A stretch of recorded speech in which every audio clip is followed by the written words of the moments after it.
Welcome to C Spot Reviews. My name is Sherry, and today we're going to be discussing L.J. Moss's Rebecca's Cove. Joining me is Nikki. Hello, everyone. Rebecca's Cove is a wonderful romantic comedy by the late L.J. Moss.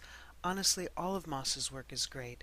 She became popular in the Xenoverse, writing Uber Xenofics, and later became a published author. I highly recommend all of her books. Rebecca's Cove follows Baylor and Hobie as they meet and fall in love. In between those events, Baylor leaves her home in Chicago to spend some time on the island of Analia in Florida where her grandmother lives. And Baylor is none too happy about that, since the thing she remembers most about the island is that most of its residents seem crazy. But as time goes by, Baylor learns to accept the people of Analia and herself. Finding love is a pretty nice bonus, too. The book kicks off with a hilarious scene that has Baylor dumping a woman in a restaurant, which is overheard by Hobie, who's sitting right behind them. The scene truly does set the tone for the rest of the book. It absolutely does. It also gives insight to how Baylor, or BJ at that point, really has spent her life as kind of a selfish slut going through women like they were Kleenex. And Hobie and Baylor seem to click right away. Hobie makes it clear that she's not a one-night stand sort of woman, but there's just something about BJ she can't seem to resist. Of course, it's the second meeting that really kicks off the relationship. Okay, so I absolutely love the dialogue in this book. Both characters had fantastically flawed personalities that I found almost endearing instead of irritating. I was a big fan of the prominence of Murphy's Law throughout the book, particularly in regard to how bumbling Baylor was every time she came into contact with Hobie Lynn. I also very much enjoyed all the eclectic characters on the island of Analia and how accommodating everyone was to their neuroses. I totally agree. The dialogue flowed so naturally. Moss also did a fantastic job of plopping us into the scenes, whether it's Baylor arguing about the 3-foot hamster Albert or her getting the shit kicked out of her by a giant bird in a top hat. I could see it happening just as if it was taking place right in front of me. Absolutely. She seems to have a gift in her ability to describe these scenes that could easily come across as goofy slapstick, but don't.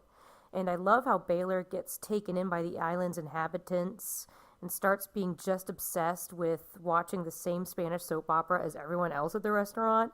How she describes that scene where they're convinced the Spanish character probably received the kiss of death the day before was classic. And the Juliana character, Baylor's best friend from Chicago, really highlights how much Baylor has changed in her interactions and perceptions of the residents of the island. I love their interactions together, as well as the relationship between Baylor, her grandmother, and Noah. If I had to pick the weakest part of the book, I would say it would be the historical bit about Anna and Leah. After so many chapters of back-to-back comedy, it was very serious, and it seemed to drag on a bit longer than necessary. I agree. It seemed to make the story halt to a stop. I can't understand the need to explain why everything seemed to be pushing these women together, but I saw it as unnecessary, and I don't feel as though the supernatural bits really added anything to the story. But without the supernatural aspect, there isn't a reason for the old prods to shove them together. I mean, it could just be because they wanted these two to be together, but it wouldn't have been as urgent. Very true. So I think it does help in that aspect. However, I wasn't a fan of how it was handled. It interrupted the flow of the story for me. Agreed. While most of the book is very funny and light, there are some serious themes that come up. Baylor has a very traumatic past concerning her father, which continues to haunt her in her growing relationship with Hobie. There really are serious themes, and we do hear some about Baylor's difficulties.